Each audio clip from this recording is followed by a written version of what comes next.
following is a production of DallasCowboys.com and the Dallas Cowboys Football Club. How about them Cowboys?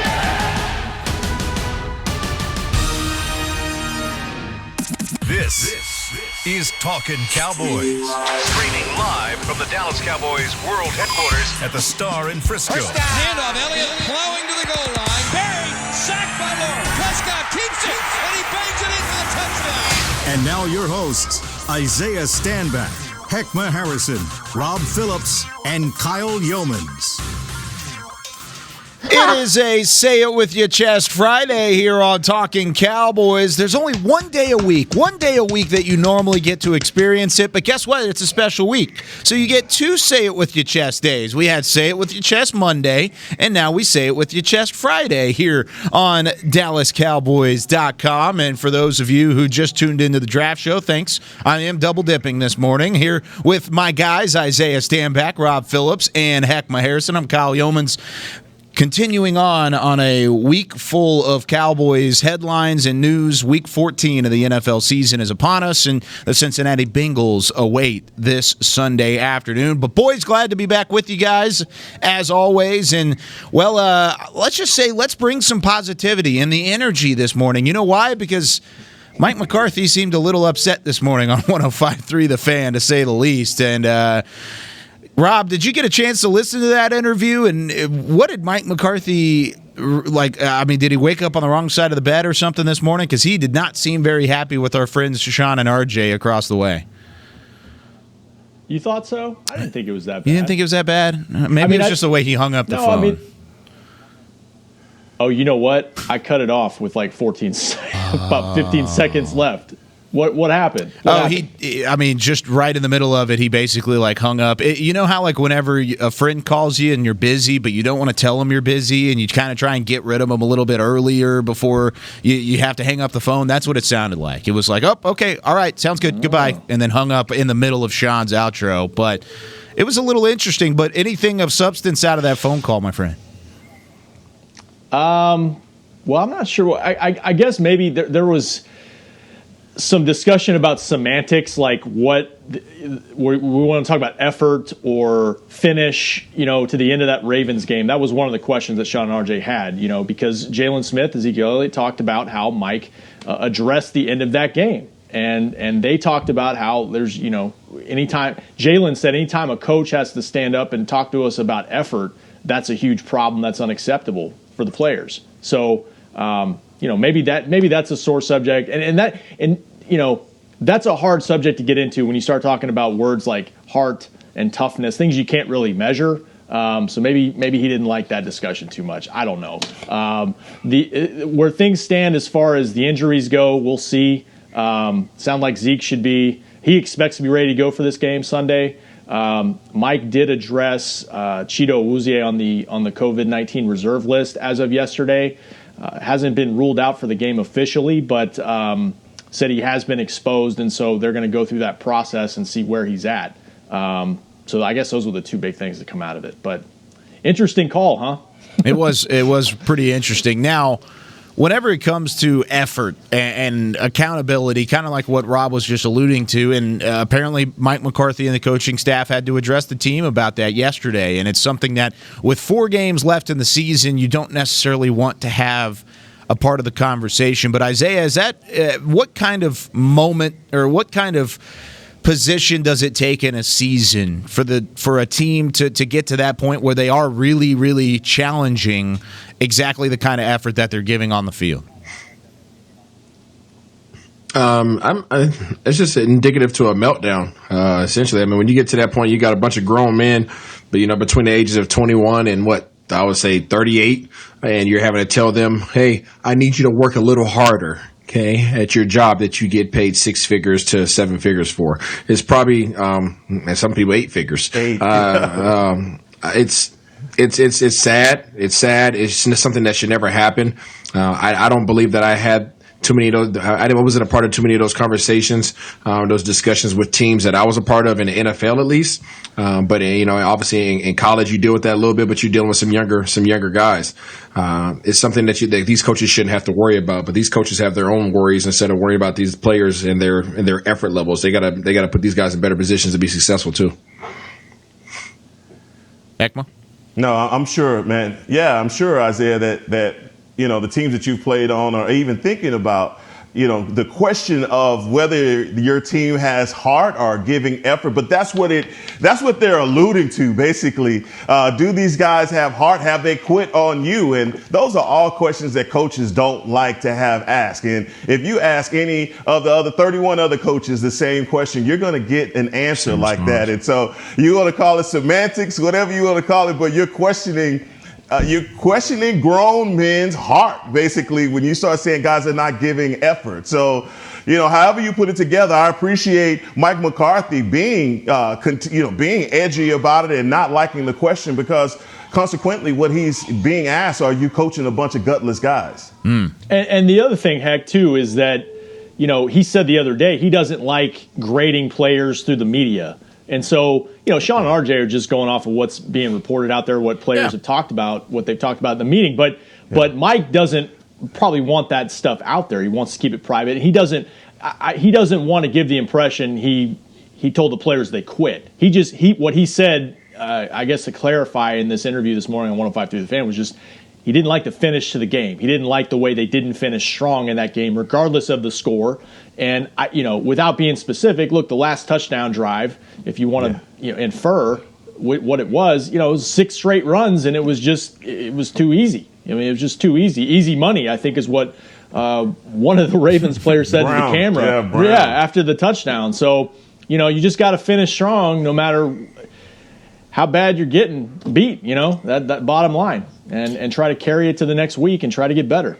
Well, and it's also been back-to-back weeks where the Cowboys have not only not finished strong. I mean, look at Washington on Thanksgiving. You give up 21 unanswered points in the fourth quarter, and then against Baltimore in the second half, you self-implode again. It's also the second straight game where a turnover resulted in a touchdown, not only on the ensuing drive, but on the next play, where a turnover, an interception, then on the next offensive play from the opponent has turned into a touchdown. It happened against Washington, happened against Baltimore. So either way, you can look at different spots in the game. You look at different scenarios, and the Cowboys could be challenged with their effort, but also how close of a line and how much of a towing of the line is Mike McCarthy doing here by blaming players, or maybe not players, but at least the effort of some guys, and not necessarily taking accountability on his own coaching staff and his own right of saying, hey, we're part of the problem too here, Heckma.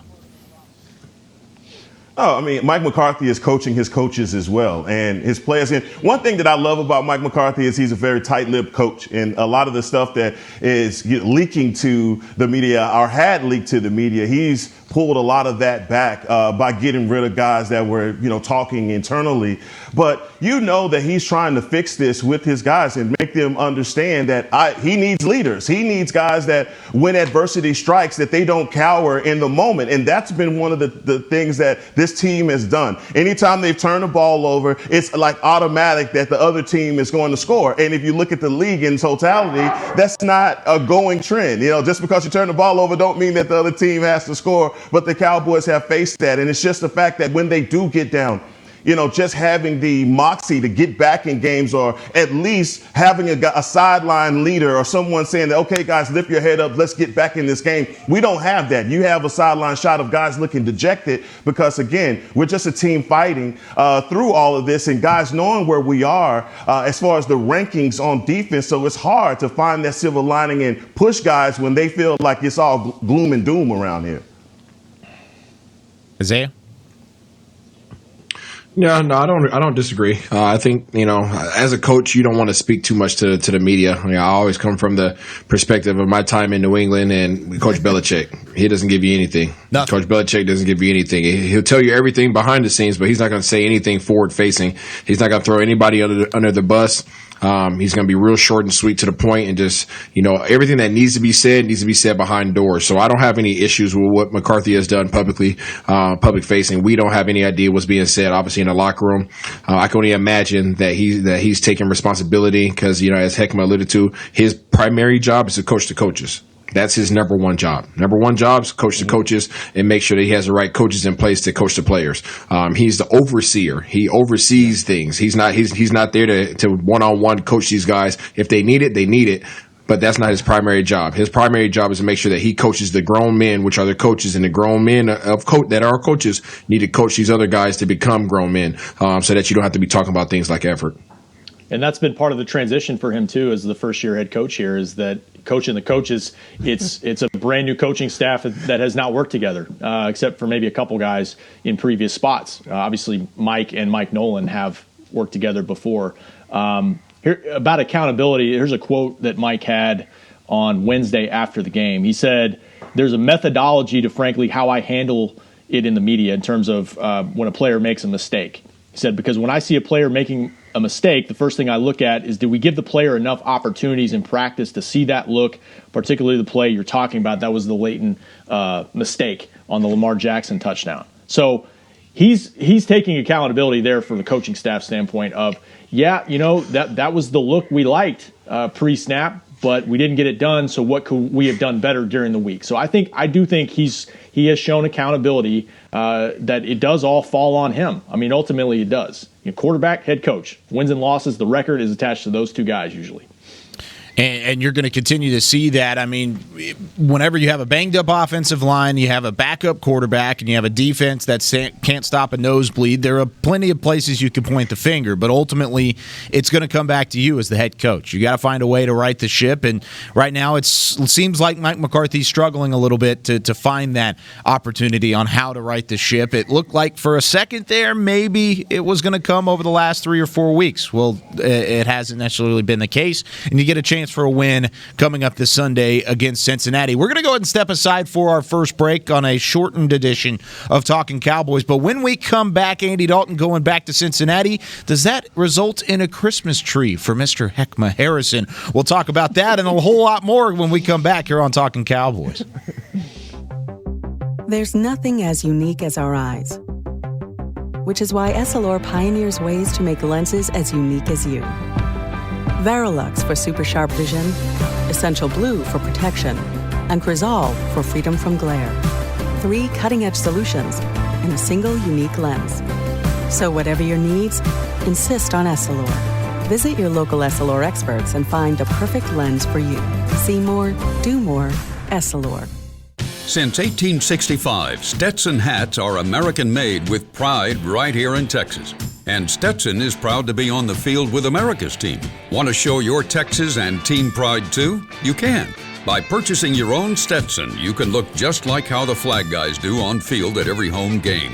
Stetson hats, the official crown of all self-respecting Cowboys and your favorite football team. Get yours today at shop.dallascowboys.com or at stetson.com. I'm Jay Novacek, former tight end for the Dallas Cowboys. Back in the day, I was the guy who always got the tough yards, and that's why I run with John Deere today. In fact, I have a John Deere 3025E tractor that can handle any yard work I need to do, even the tough yards way out back. So if you have 1 acre or 1,000, John Deere has the equipment that's just right for you. Visit a John Deere dealer today and run with us. We are the official tractor provider of your Dallas Cowboys. Dear, it's 1908. Don't you think we should get electricity? And stop using candles to see at night. It's just electricity lights up the room fast. It's more reliable than candles blowing out, and people seem to love it nationwide. Well, candles are...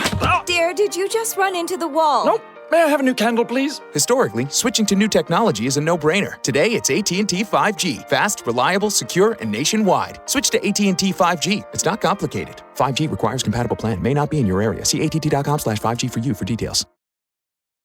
Back to Talkin Cowboys.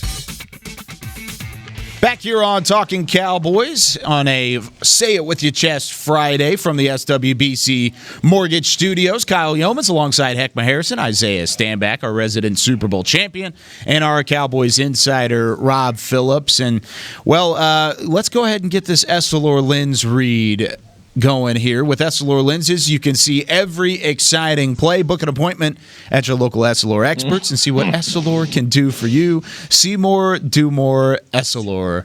It's gotten to the point where, Isaiah, whenever you do the goggles, it almost looks like you're swimming and you're kind of floating up from the bottom of the screen. I kind of like that. You never know. I might be previewing the Essilor swim line. Oh, the swim line. Oh, they're expanding their line of products, huh?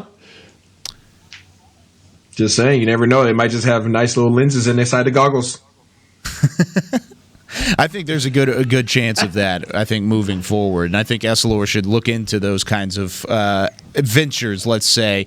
Let's get into what was a bet made yesterday on this show. And I kind of wanted to take a moment here to really commend some of our fans for who sent in some ideas on what Heckma would have to get Isaiah should he lose this bet. Yes. So the bet was Andy Dalton in his return to Cincinnati would throw for 300 yards and 3 touchdowns against the Bengals, and Isaiah was the one that said that is going to happen, and Heckma Harrison said that is not going to happen. Isaiah has already ponied up his side of the deal, and he's going to buy Heckma Harrison a bigger Christmas tree than Mr. Heckma has in the back of his background there. There you go, moving over to the side. And then if Heckma should lose the bet, we didn't really have anything, but I think we should give credit where credit is due, and I'm going to find the tweet.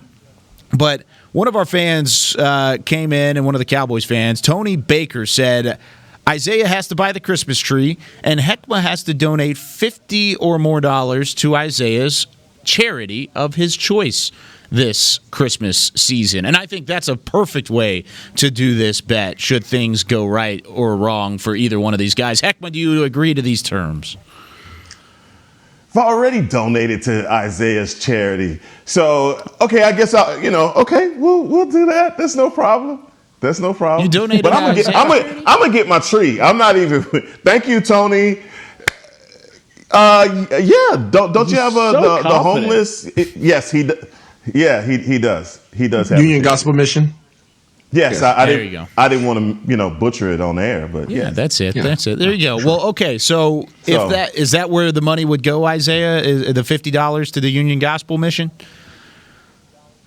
Yes, Union Gospel Mission. There's a number of charities that I support, but if he's already given a Union Gospel Mission, maybe we'll go with another one. We'll see. There's plenty out there. There's plenty out support. A lot of people doing great things. Well, and of course, tis the season of giving. So absolutely, Isaiah. You know what? Either way, win, lose, or draw, you got that. So, but you know what? In advance, we would like to thank you for your support and your donation. Oh, man, this is going to be interesting. So, outside of Andy Dalton this week, also I wanted to mention the Salvation Army also this holiday season. Don't forget about those guys and all the great work that they do throughout the year. Of course, the Cowboys, big supporters of the Salvation Army, and it's, like you said, it's the time to give this holiday season and continue to keep all those, ringing the bells throughout the next couple of weeks. But outside of Andy Dalton, Rob, who do you see potentially having a big game for the Cowboys? I mean, this is a defense that's susceptible at areas for Cincinnati. Sure, they've got some guys in the secondary that are pretty decent, but overall, I mean, this is an opportunity for this offense to get back on track. Who do you think could have maybe their biggest game of the year? Well, you look at Tony Pollard and what he did a couple days ago against the Ravens, and he didn't have a lot of production in that game, but the attempts were there. You know, he almost matched his season high in attempts in rushing because Zeke was banged up with the calf, and he told us yesterday it's kind of more of a bruise. He's going to plan to fight through it, but there may be more opportunities for Tony, not only on offense, but hey, kickoff return, he's giving him some juice there. So I think there's a potential for him just to get his touches up, and they're going to need to try to beat Cincinnati in a couple different ways. He can do that. Passing, running, kickoff return, all those things. Well, and I think there's an opportunity that he may pop up here in this next segment at the start of Say It With Your Chest Friday's prediction segment as one of your DraftKings players to watch, too. Have a pretty good idea of that, a little tease. Yeah, it's okay. It's okay. We can talk about it again. I thought that's where you were leading me.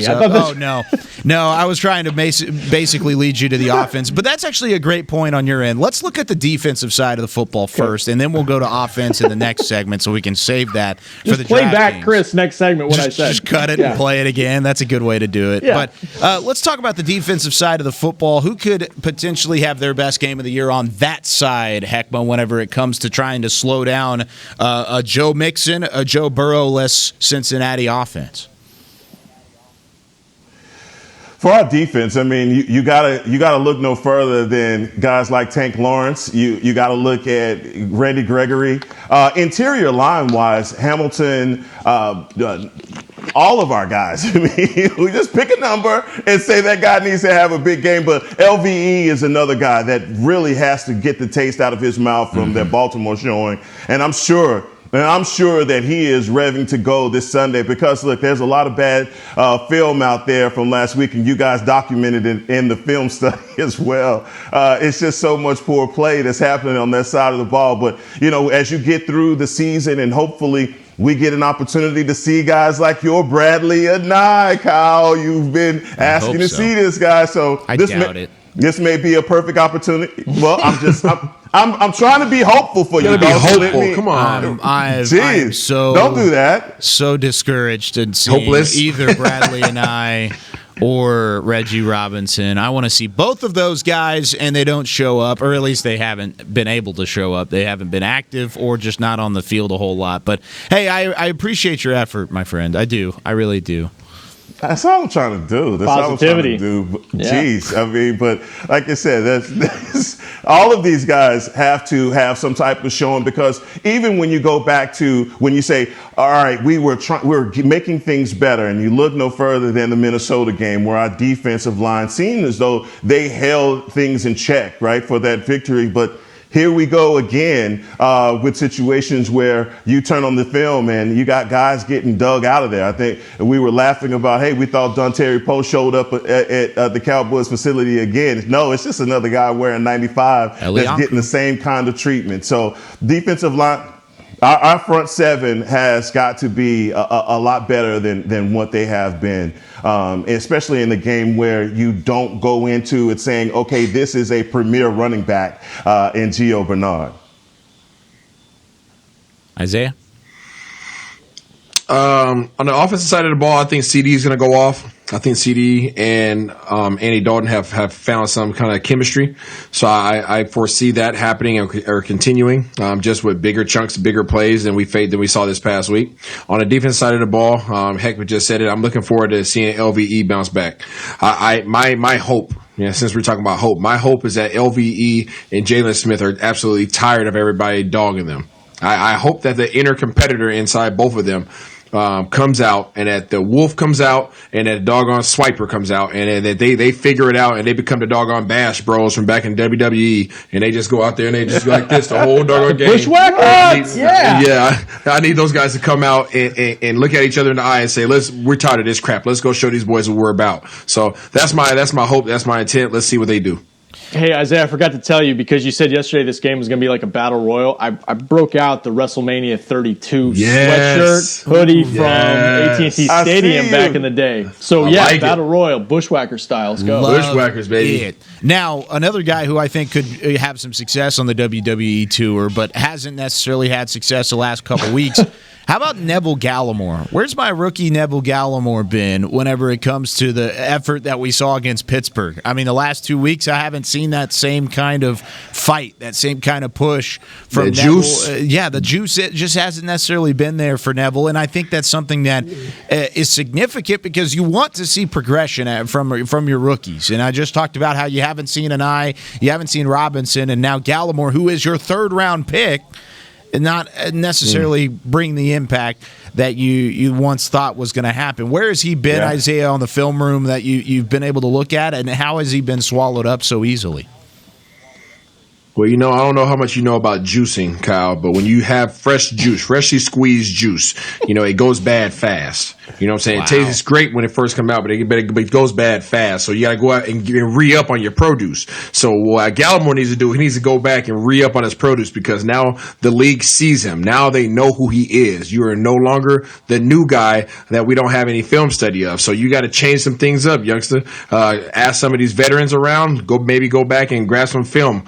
When I first came in the league, I didn't know a doggone thing about receiver. I knew jack squat about receiver because I threw a ball for a living. So all of a sudden, sudden, I'm sitting up here and I'm picking the ear of Michael Irvin, Terrell Owens, Patrick Creighton, Terry Glenn. I'm asking I was over talking to Blackwell in the film room, asking him for DVDs of Torrey Holt and Calvin Johnson and all these other guys that were like my size that I can just study just to gain some knowledge. That's what he's going to need to do to go back and try to gain some other skill sets and some other moves, because what you put on film those first couple of weeks that you came into the world, now everybody knows what you're doing. And these guys are veterans. They can stop that. So you need to go into a new bag of tricks. Hey, Kyle, another spot to keep an eye on defensively is corner. I mentioned Cheeto. That's good. On the COVID-19 list. Mike McCarthy saying that Cheeto, he was exposed, and so they're going to go through that protocol and see where he's at, when he might be able to be cleared and play. If he can't play, and I was looking at the participation for the season, Cheeto, Jordan Lewis, and Anthony Brown may have only been on the field so far this season like one game together because of all these injuries. We talk about lack of continuity at certain positions. Cornerback has really been hit by injuries and absences this year. And so if there's no Cheeto Sunday, Anthony Brown, we'll see what he does in practice today. Maybe he can come back this week. If not, you're looking at Jordan Lewis and Rashard Robinson and maybe Deontay Burton. That's how deep in the bag they're going to have to go. And look, if the Bengals can do one thing right now, they've got receivers who can beat you. T. Higgins, Tyler Boyd with a deep touchdown last week. Drew Sample, their tight end, is solid. Like, they've got guys if Brandon Allen can get him the ball. So that's a huge concern potentially in terms of depth there. There goes Rob. Taking all the meat off your hope sandwich, Isaiah. Sorry. Yeah, it's just cheese and bread right now. I mean, golly. Cheese, Deontay bread, Burton. freshly squeezed juice. Yeah, I don't know if you saw it, Isaiah, but I brought out the fruit cup. Savion Smith, whenever you started talking about I'm juice. hating on you right now. Yeah. Oh, man. Yeah, corner's going to be rough. You got to clarify that too, Isaiah, when you go into. Hey, I just got to say, Isaiah, when you start off a statement about juicing, you got to be pretty specific about that. So you're talking juicing. Yeah, I didn't know where you were going either. There's different kinds of juicing. You got the slow juicer, right? They got the fast juicer. The slow juicer doesn't have as much pulp and as much foam at the top. It's different levels. There's different levels. I know we're not sponsored by any juicer, so I'm not going to say any names, but juicing is good. Isaiah's trying to there probably is a sponsor. We just don't know. Yeah, we probably have one somewhere down the line. I'm sure somebody's there. But let's go ahead and take our second break. And when we come back, we'll say it with our chest. We'll give you a couple DraftKings players to look at this week around daily fantasy football. And we'll give our predictions to to week 14 NFL slate of games and predict the Cowboys game when we return here on Talkin Cowboys, presented by Geico. We're back with a tasty treat that's sweeping airwaves and taste buds. It's new Dr. Pepper and Cream Soda. Let's take a listen. Dr. Pepper and Cream Soda's here. A new combo that's music to my ears, okay. Let's play. Cream Soda and Dr. Pepper time. Pour it in a glass of ice. Music to my ears and mouth. New Dr. Pepper and Cream Soda. A delicious duet. There's nothing as unique as our eyes, which is why Essilor pioneers ways to make lenses as unique as you. Verilux for super sharp vision, Essential Blue for protection, and Crizal for freedom from glare. 3 cutting-edge solutions in a single unique lens. So whatever your needs, insist on Essilor. Visit your local Essilor experts and find the perfect lens for you. See more, do more, Essilor. The Cowboys way, where 16 Hall of Famers and 5 championships shows us what success looks like. Where turkey is always the second best part of Thanksgiving Day. Where we are all defined by one single thing, the star. Where we as fans know it's our job to keep the tradition going. Bank of America is proud to be the official bank of the Dallas Cowboys and to support the quest of living life the Cowboys way. Copyright 2020, Bank of America Corporation. Dear, it's 1908. Don't you think we should get electricity? And stop using candles to see at night. It's just electricity lights up the room fast. It's more reliable than candles blowing out, and people seem to love it nationwide. Well, candles are... Dear, did you just run into the wall? Nope. May I have a new candle, please? Historically, switching to new technology is a no-brainer. Today, it's AT&T 5G. Fast, reliable, secure, and nationwide. Switch to AT&T 5G. It's not complicated. 5G requires compatible plan. May not be in your area. See att.com/5G for you for details. Back to Talkin Cowboys. Whether you're listening to Talking Cowboys while you work, watching highlights, or even trading DraftKings fantasy football players, Bose Quiet Comfort earbuds let you experience audio in a whole new way. Bose Quiet Comfort earbuds are the official earbuds of the Dallas Cowboys. Welcome back into our final segment here of Talking Cowboys on this Say It With Your Chest Friday. And, well, ladies and gentlemen, it's one of the fun segments of the week. Time to look at some daily fantasy football players from DraftKings. Here are 4 guys from the Dallas Cowboys that have an opportunity to make an impact this week. CeeDee Lamb up at the top of that list, just $8,400. Ranked 19th in his rankings. He's got the fantasy points per game just over 13.5. Amari Cooper even better, but he costs a little bit more whenever it comes to that daily fantasy number at $15,900. Tony Pollard, $2,400, and Andy Dalton just over $10,000. And Andy Dalton, I mean, hey, Isaiah, you've got a lot of confidence in Andy Dalton. Why can he have some success whenever it comes to the Cincinnati game this weekend?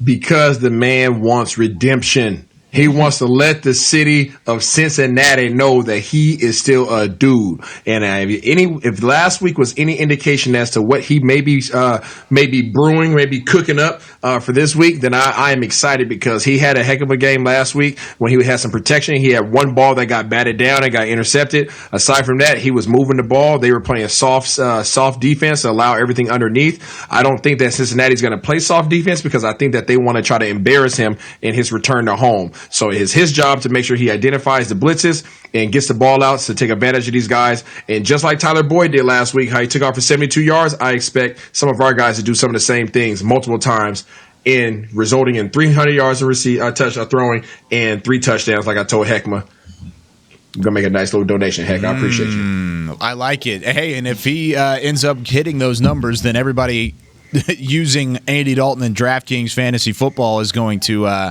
be very happy with Isaiah this weekend. Now, Rob, you mentioned Tony Pollard earlier. Why can he have success? Because he's a bit of a value pick sitting at $2,400. Yeah, I mean, he can help you out. If you got the Cowboys defense / special teams, right? I guess they can help you as well with his kickoff returns. But he may get more opportunities on offense. We'll see what Zeke's snap count is. He says he's playing, but I like seeing those 8 carries from Tony if I'm using Tony in this game from a fantasy perspective. And we keep waiting for him to pop up maybe in the passing game. He's got that skill as well. So if Zeke's not 100%, look for TP to get a little more action. Heckma, who on that list stuck out to you as somebody who could have a big game? CeeDee Lamb. I think CeeDee Lamb he has to have a big game. I mean, he's had a couple of drops and people in the media are down on him because, you got to think about a few of those catches that he's made before. I believe in the Minnesota game, he made the impossible look easy and he's starting to make the easy look impossible. All right. So you got to start getting those catches, young man. And against Cincinnati, they realize that Amari Cooper is our lead dog, and Amari Cooper is quietly having 1,000-yard season. But because of that, I expect from Cincinnati to pay a lot more attention to 19 and give number 88 some opportunities underneath. And we knew this going into the season that defenses couldn't just specify or capitalize on shutting down. They can shut down one of our guys, but they can't shut down all of them. And I look for CeeDee Lamb, like Isaiah said, he may take a quick slant to the house. So you heard it. Hey, Heck. So what you're saying is. So if CeeDee Lamb didn't drop the touchdown last week, you're saying that Andy Dalton would have had 300 yards and 3 touchdowns. Oh. If was a fifth. I told you about that. You told me about it too. So come on. Hey man, let me do my analyst thing, man. Don't try you gonna put that tree back there. I don't care what your mouth say. I told you, you talk with all 32 teeth in your mouth and you get yourself in trouble. Tree is coming. Walk over, but you limp it back. Oh man.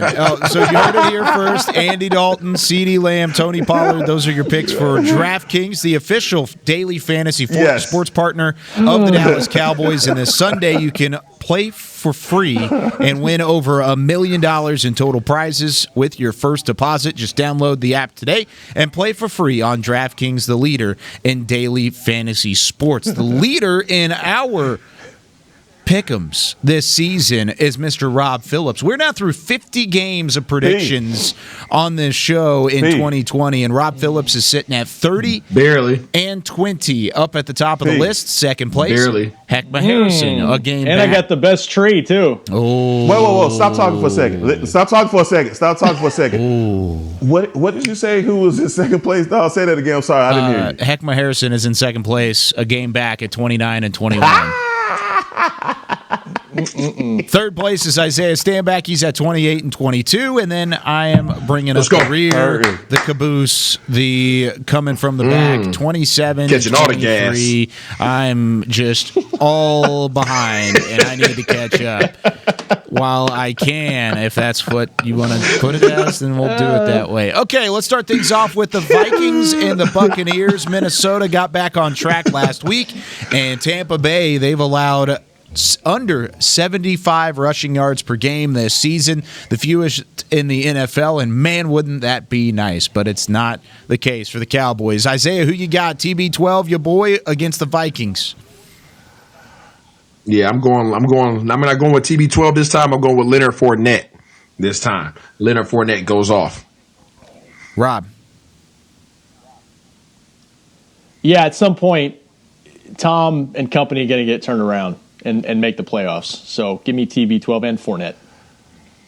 Yeah, Bruce Arians and Brady have not been on the same page, and I love the soap opera called the Tampa Bay Bucks, but I'm going to take them. I'm not going to be foolish. I thought you was going to be bold. I thought you was going to be bold and courageous. I got you. I'm thinking about being bold and courageous here. I'm going to take the Vikings and try and gain a game. I'm going to try and gain one here. I think Dalvin Cook has a good game. He shows up against that rush defense, and if anything, I'll just lose a game, and I'll be in the same position I'm in right now. Let's move on to the Cardinals. Kyle, who are you the commissioner of this drafting league? I'm not sure what we're referring to this as, but it's just, I feel like Heckman's just going to shadow me the rest of the season just so he could be ahead of me through the rest of the year. I feel like that's what's going to happen. He wants to catch me, but he doesn't want to lose his current position either. So, Scared money don't make no money. I mean, hey, I feel like he'll be more satisfied with beating me than just winning everywhere. I think it's a strategy. I think it's fine. All right, Cardinals and Giants. Arizona's lost 4 of their last 5 games. Started the season 5-2. Heck, well, yeah. Let's have you start this one first. I'll go second. Giants, Cardinals. Giants at home. Giants at home. Running game. I'm going Cardinals. I'm going to go Arizona here as well. Rob? Is Daniel Jones back this week? I don't think so. I'm trying to look. Give me Arizona. Give me the Giants. Ooh. Oh, he's going bold. He's going bold. I like it. I like go that. out on that not Rob P. Island, but you're going out on Mr. Standback Island. IRS Island. Chiefs, Dolphins. Playing for the division, baby. No. Let's go Broncos and Panthers. Both teams sitting at 4-8. Denver 5-1 all time versus Carolina. These are two teams that don't play a whole lot, and that includes in the playoffs. This is a rematch of Super Bowl 50. I'm going to take the Panthers to win this one. I think Teddy Bridgewater, I don't even think, is he back yet or not? I don't know, but I'm going to take the Panthers either way. Let's go with Rob next. Give me the Broncos on the road. I like it. Heckma? On the road. You know what? I feel confident in the Broncos as well. I think the Broncos, this is one they can get. Okay. Do we have to pick this game? This is ugly. Well, it's because it's 2 4-8 teams. We're trying to keep it close here and make it tough. Oh, two teams that are better than the Cowboys. Okay. Whoa. Let's go with the Panthers. I'm just saying, you said 4-8 like it was a real bad thing. There's worse. There is. We'll get there. Did you just pick somebody, or did I just miss that? I did. I said the Panthers. It's my favorite animal. Okay, I like Panther. Hey, Panther's pretty cool. Let's go with the Colts and the Raiders. Las Vegas, 30-plus points in 4 of their last 5 games. I mean, that's a team that's been scoring a lot. Isaiah, who you got on this one? I'm going my tight end, Waller. Waller for the win. I thought you were going to say Jason Witten, but you instead went with Waller instead. Rob, who you got? Give me Phil Rivers and the Colts to get to 9-4. That's the one I needed you to pick. That's what I'm talking about, Rob. Thank you for first place. We'll see. We will see.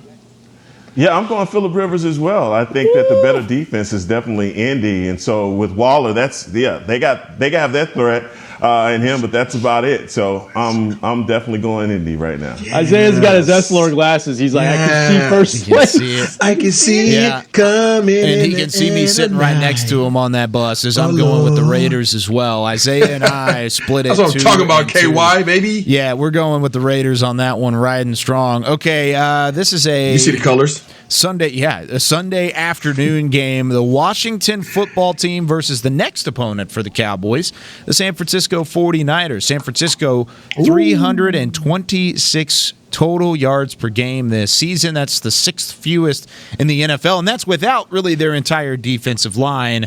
Let's start with me on this one. I'm going to go with the Washington football team to win this one. Heckma. Yeah, Washington football team is just showing us, man, with that defensive front, they're going to be hard to beat in December, and they just look like they're getting stronger. So football team for me. Rob? Do it. Alex Smith, maybe the comeback player of the year, gets another win. And Washington takes the lead in the division. Sole possession. Isaiah, this is your chance. Do it. I dare you. I'm going with my dog, Richard Sherman. Let's go, baby. So Isaiah picks San Francisco. He's getting greedy. Oh, man, we're going to have either a new leader in the clubhouse or completely out of it. Again, we're going to try to separate ourselves. Okay, so this one's fun. Steelers at 11-1 coming off that loss to Washington. Sunday Night Football versus the Bills and Buffalo, Josh Allen. Isaiah, we'll let you start this one off, too. Steelers, Bills. Crap. Where are they at? In Buffalo. Buffalo. I think Coach Tomlin, off of a loss, he's going to be pissed off. So I'm going with the Steelers. Okay. Heckma. All right, I'm in Belo, and man, the way that defense is playing, offense, I'm gonna go with the Bills Mafia. Ooh. I'm going to go with the Steelers. Separation will be had this week. Yeah, I'm going to go with the Steelers in Pittsburgh on the road. Rob? I think we're going to see Chiefs-Bills in the AFC title game. So I'm taking a sleeping giant, Buffalo. Wow. So we're split 2-2 again. I like it. On this one. Hey, I'm picking some good games to call this week. Okay. Shake it before you bake it. Big one on the line. It's the battle for Penei Sewell. It's the tank for the number 3 overall pick bowl. It's Cincinnati hosting Dallas up in Ohio. Cowboys trying to get back on track. So are the Cincinnati Bengals at the same time. Both teams really struggling. Both teams with bottom 4 records in the NFL. We'll let Mr. Heckma Harrison go first on this one. I'll follow him up. Yeah, I want to call it, you want to say Team Tank. I told you guys, this is all organic here, okay? We're doing this organically, like the juicer, all right? But like Isaiah said, it does go spoil pretty quick. This is going to be somewhere a toilet just flushed, but I will have to say here that the Cowboys cannot lose this game just for their own self-respect. I just believe the Cowboys pull this out. All right. I'm going to go with Cincinnati here. And the reason why is I'm sticking with what I told everyone originally was I'm just not going to pick the Cowboys again just because I'm upset. Now you're going to flip that crap back out, bro. Bro. You out here seesawing. I am the Isaiah Stanback appointed commissioner of this league. I can do whatever I want. Lord. And I'm going to pick Cincinnati. And it's, I mean, he's the host too. Yep, I'm the host. You about to pardon us, huh? Are you pardoning yourself? You gonna pardon yourself? Yep, that's all it is here on this show. Rob, who you got? Well, Heck picks the Cowboys, but he's got no faith in Andy Dalton. I've got faith in Andy Dalton. He said yesterday, without really explaining why, that he was disappointed with the way things ended in Cincinnati. Maybe it was because he didn't have a chance to go anywhere till May, but he's going to get some measure of revenge. I think he's going to play well. I think the Cowboys, it's not a pretty game, but they win something like 21-17. Love it. Come on, Isaiah. Red Rifle's locked and loaded. I think he's going to go ham. Oh, Andy Dalton and the Cowboys. I'm the only one picking the Bengals, but that's okay. That's just basically out of a personal vendetta against being upset about the Dallas Cowboys. So I'm upset, and I'm going to pick the Bengals. But that's going to do it here for us this week on Talking Cowboys. Glad you've been along with us over the last couple of days. We'll be back on Monday, 9:30, to break it all down, good or bad. Cowboys, Bengals at noon on Fox coming up on Sunday. Have fun over the weekend, everybody. Stay safe. Continue to socially distance, and we'll be back with more Talking Cowboys. But for Heckma Harrison, for Rob Phillips, and for Isaiah Stanback, of course, Chris Beam in the back doing some great work. I'm Kyle Yeoman saying so long from the Star in Frisco. We'll see you on Monday. This has been a production of DallasCowboys.com and the Dallas Cowboys Football Club. How about them Cowboys? Yeah!